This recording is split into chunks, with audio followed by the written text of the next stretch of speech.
تختار البروكر اللي انت بتشتغل معاه. البروكر ده هو اللي دايم لك عدد سنين، لان هو اللي هيشتغل لك على الوحده، هو اللي اشتراك الوحده، هو اللي عارف الاسعار. مش اي لونش وخلاص، ومش اي مطور وخلاص، ومش اي لوكيشن وخلاص. لان انتوا في الاخر بتتدبسوا، بتعملوا بقى حاجتين: يا الا بتعملوا بترجعوا الوحده للشركه وبتخسروا رقم كبير جدا، وده قدامي والله العظيم، ده قدامي موجود.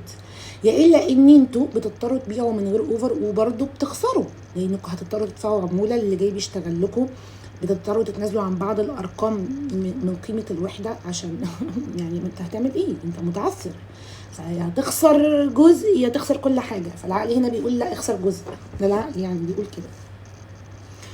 فبجد انا بصراحه بيصعب عليا الناس دي. فانت مستر كلاينت من فضلك حاول انك تختار صح في المكان الصح في الوقت الصح.